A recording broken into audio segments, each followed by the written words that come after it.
Paper was like gold in medieval times.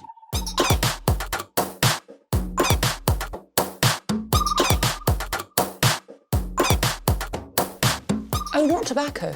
Sugar. That everything we thought we knew about the world might turn out to be completely wrong.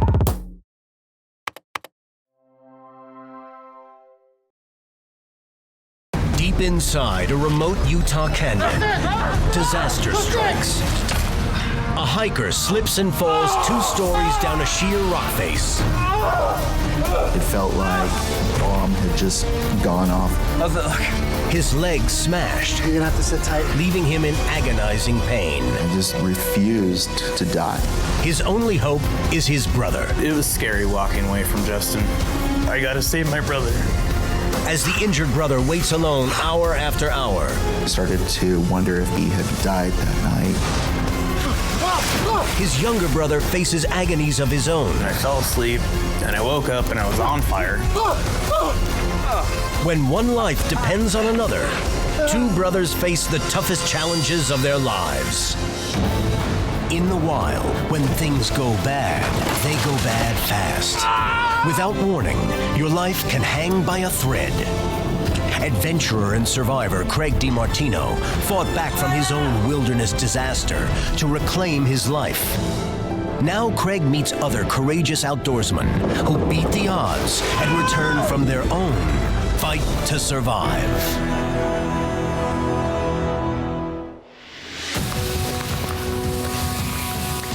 Hi, I'm Craig DeMartino. Canyoneering in the rugged terrain of southern Utah was an adventure Justin and Jeremy Harris had wanted to do for a while. The narrow canyons would be a challenge for them, but they were both up for a day of serious hiking. When Justin dropped 20 feet off a boulder to the canyon floor, shattering his leg, their adventure turned into a survival nightmare. Utah's San Rafael Swell. 2,000 square miles of spectacular panoramas. It's a remote, surreal, almost alien landscape. For eons, the relentless runoff has cut through this soft Coconino and Cedar Mesa sandstone and created a maze of deep slot canyons. The twisting canyons drop hundreds of feet below the surface of the mesa and meander for miles. Some are so narrow that a canyoneer, as these hikers are called, has to turn sideways to slip between the steep walls. It was the captivating serenity and the challenge of exploring the mysterious canyons that drew hikers Justin Harris and his younger brother Jeremy. I always look forward to camping trips, hiking around, and just exploring the mountains and the beauty of the area that we have here. Hey. Hey, Justin, it's Jeremy. How you doing? Hey, you still up for camping this weekend? Yeah. Okay, cool. So I think we'll go to Baptist Draw. Justin and I did a lot of climbing and canyoneering. It's about 7-8 mile stretch. And I'm gonna bring the rappel gear because we'll have to go down some pour-offs. Oh, that'd be great. We've never been there. We have to go this weekend before winter settles in. Canyoneering in the desert has been somewhere to escape to and a place to connect. In 2003, the 2 Utah natives were living on opposite ends of the state. For months, they had been talking about getting together for a weekend of hiking and climbing. Unfortunately, work schedules and family obligations confounded their efforts to reconnect, but the brothers kept trying. We just couldn't put the weekend together until late November, and it was later than we wanted to go, but we knew if we didn't go that weekend, it wasn't going to happen. On a November Friday, the pair reunited in the south central part of Utah, at the edge of the San Rafael Swell. This is absolutely beautiful, Jeremy. It's nice. How much farther do you think before we get there? They drove 2 more hours through Goblin Valley and into the heart of canyon country to Baptist Draw and the mouth of Chute Canyon. It's just a beautifully clean, pristine area. There's no telephones, there's no gas stations, there's no hospitals. It's miles to anything. It's cold, man. Let's get that one by your foot. Their plan was to camp at their truck Friday night, then Saturday morning, climb down into the canyon. What time do you want to go tomorrow? I guess it depends if you want to stay an extra night Yeah? You got time? They'd hike 8 or 9 miles straight out of the canyon, then circle back and return to the truck by Saturday night. I was looking forward to it, exploring a new canyon and just having fun with my brother. It was extra cold for November. The temperature was near freezing. Holy cow. All right, here's my jacket. Yeah, there you go. Thank you. Go down and around there. Their trek started with an 80-foot rappel down into the canyon. Whoa, you all right, buddy? Yep, I'm good. Good, got it. Since they had rappelled down into the canyon, the only way out was to move forward. Jeremy's trail notes showed a narrow chute that led out of the canyon a few miles ahead. The canyon was very narrow. If you can imagine standing next to a skyscraper and just putting your back to the building and looking up. Look at this. That's kind of what it was like, but you'd have another building in front of you too, right there. All right, let's keep moving.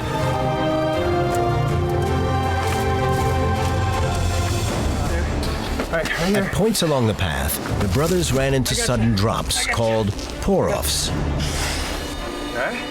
Some dropped off dramatically, 20 to 30 feet at a time. There were also large boulders that jutted out, Pretty tight.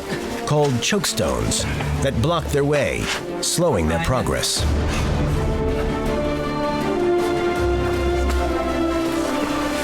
How's it look? It's not easy hiking at all. It's very difficult and tough to scramble through those areas. How far along are we? We're only gone about a quarter of the way. Seriously? Yeah. Well, let's get moving. We gotta get here before dark. The temperature was dropping fast, and they knew they needed to be out by nightfall. They began to rush as Jeremy leaped down a drop-off. Damn it! He got soaked in an icy pool. Craig met up with Justin and Jeremy in Utah's canyon country and heard their story firsthand. Jeremy hits the water, and he's now wet, and you guys are way in the backcountry. Absolutely. What were you thinking at that point? We're already way behind. Yeah. It's way below freezing. We gotta pick up the pace. We gotta get you back to camp. We'll get you warmed up. Hiking out of the canyon and back to the truck as quickly as possible was now the top priority. So Justin and I had picked up the pace. We came to another drop. This one was probably 25 feet. What do you think? Should we drop a line? No, we don't got time. We gotta down climb. Come on. So I took the lead and climbed up over the top.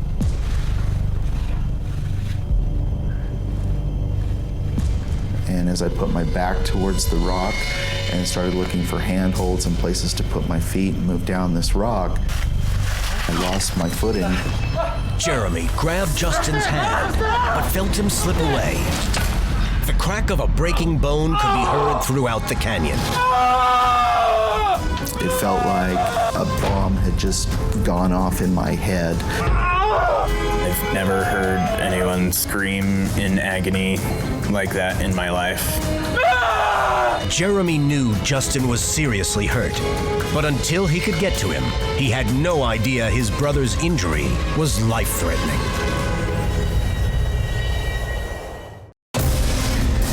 Justin Harris and his younger brother Jeremy had finally gotten away for a weekend of canyoneering in south central Utah. We gotta down climb. Come on. As Justin worked his way over a boulder, he lost his footing. As Justin loses his footing and goes, he hits the ground, breaks his leg. You know he's broken it. Oh yeah, he's screaming in agony. I've never heard anyone wail like that. His left leg had been smashed by the impact against the rock. Justin's screams echoed through the canyon.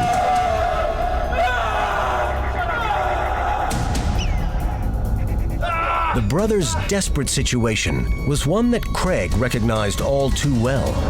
Back in 2002, Craig, a very skilled climber, was working his way up a steep rock wall with a buddy in Colorado. A miscommunication sent Craig crashing nearly 100 feet to the ground. The impact destroyed bones in his feet and eventually cost Craig his right leg.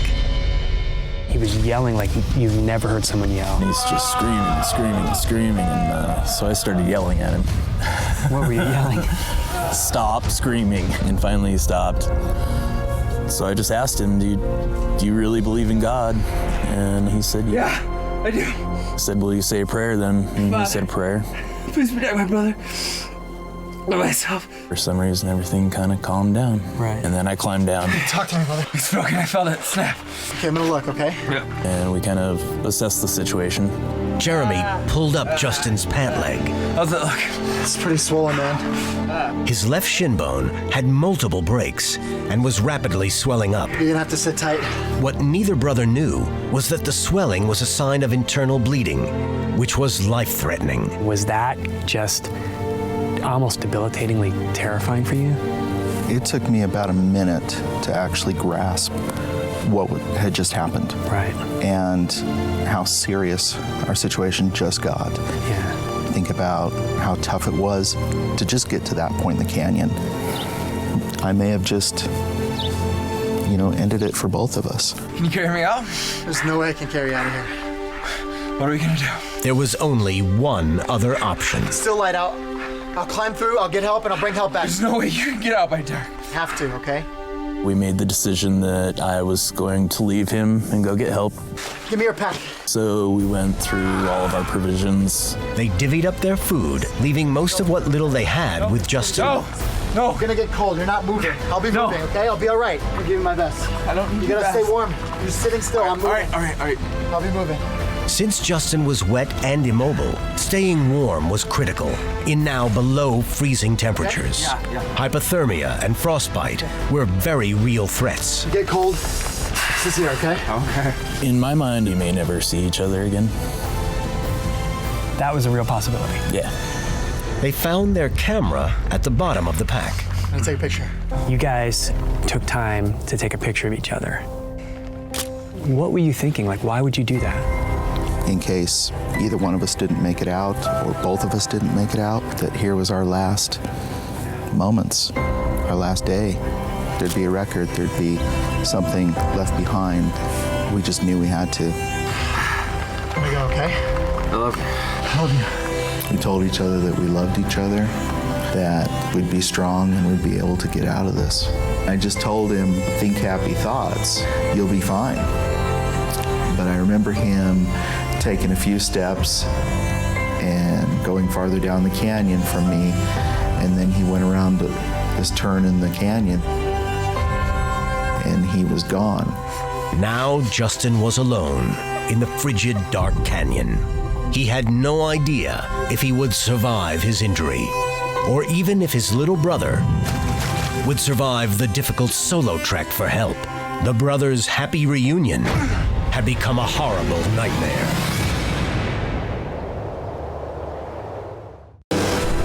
A canyoneer's worst nightmare, slipping off a high ledge Justin! and shattering a leg. Justin Harris and his brother Jeremy were always close, but now Justin's life was in his brother's hands. Justin can't walk, so it's up to Jeremy to go it alone through 4 miles of a winding canyon in increasing darkness to get help. Now you're alone in the canyon. It was absolutely terrifying. We're out there in the middle of nowhere, miles and miles from anyone. Your kid brothers tags along with you and follows you, and now he left me there, and he had to go on and go for help. It was life or death now. You don't want to think that I've got a 5% chance of living now, or that it would be a miracle if I made it out of there. Right. You want to think that you're still in control, that this is what we're going to do, this is the plan, everything's going to work out, and you try to focus on that, but in the back of your mind, I was thinking I might die right here.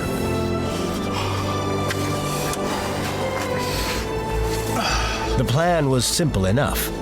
Jeremy would hike out, return to their pickup, and call for help using the cell phone they had left in the truck. We calculated that it would probably take him, another 4 to 8 hours to get out of the canyon, depending on how much more water, how many more obstacles there were, and then maybe another 4 or 6 hours for help to be contacted and come back and start trying to get to me. Keeping warm was imperative, but next to impossible in the freezing temperatures. And then there was the internal bleeding Justin couldn't do anything about, causing his muscle compartments to swell, which were beginning to restrict blood flow to other parts of his body.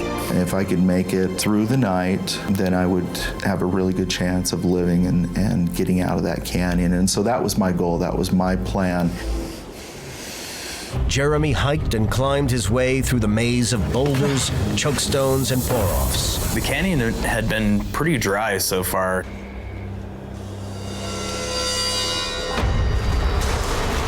But right as I walked around the corner, it was pool after pool after pool after pool after pool.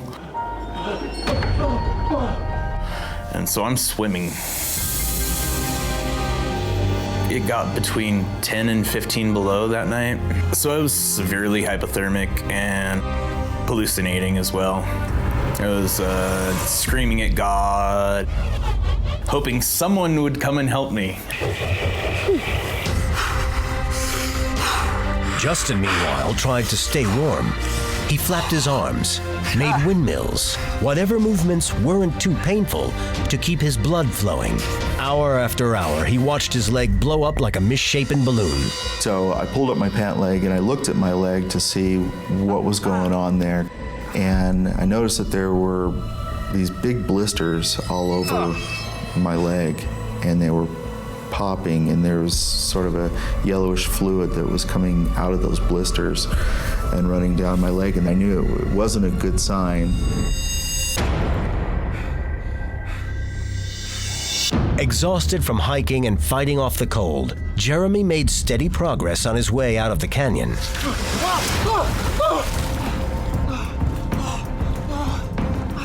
Until he realized he was in real trouble. I had a pocket that my trail notes were in, and the pool that I went through,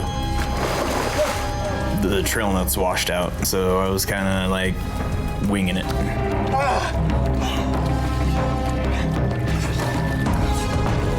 So I continued down the canyon. I went down 5 different pour-offs and got to one pour-off that was about, I don't know, probably 60 feet down. I realized I'm in the wrong place. And I need to go back up canyon. He didn't remember a drop that high on his trail notes.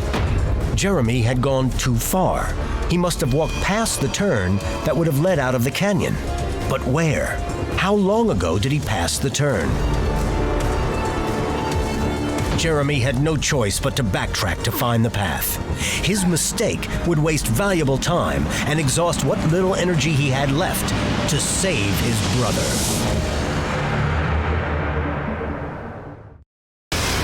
While down climbing a high ledge, Justin Harris slipped and shattered his leg. So his brother Jeremy went for help. On the verge of hypothermia, after hours of hiking, Jeremy had lost his way in the dark as he searched for the exit out of the deep Utah Canyon. At stake was his brother's life.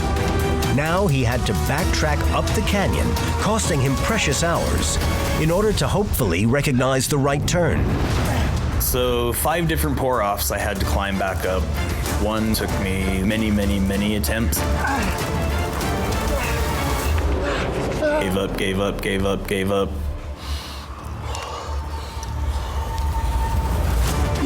Try again. It took me like several hours to get back up. As Jeremy retraced his steps in search of the path that he had missed, Justin's condition became grave. In the middle of the night, it was so cold that I felt like my skin was freezing, and I started thinking about frostbite, and I need to do something else to warm my body up. So I would try to do some arm circles. I would try to move my good leg, eat a little bit, anything that I could do to warm myself up. The freezing temperatures and soaking wet clothes were getting to be too much for Jeremy. All that was in my mind was to save my brother. I gotta save my brother. And so it was really hard to take a break, but I had to warm up.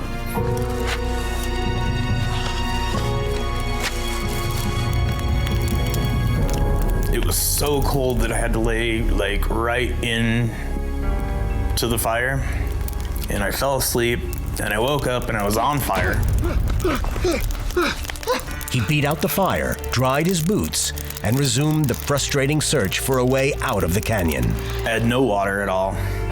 I put snow into my water bottle and kept it under my armpit to try and melt it.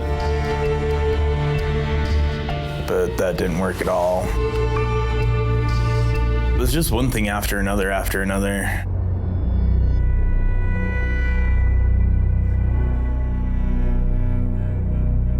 Justin made it through the long, cold night. Sunday morning brought warmer temperatures and a bit of relief. But as the hours went by, hope for a prompt rescue faded. It's a challenge to stay positive. It's a challenge to stay motivated to get through another 5 minutes or another hour. You start to doubt, and I worried about a lot of things. I worried about Jeremy and his physical limitations and if he was going to be able to get through it. And as the day went on and the light finally made it down into the canyon again about the middle of the day, and then passed over the canyon into the afternoon, and it started getting colder again, that's when I started to think about Jeremy, and I started to wonder if maybe he had an accident or if he had died that night in the canyon.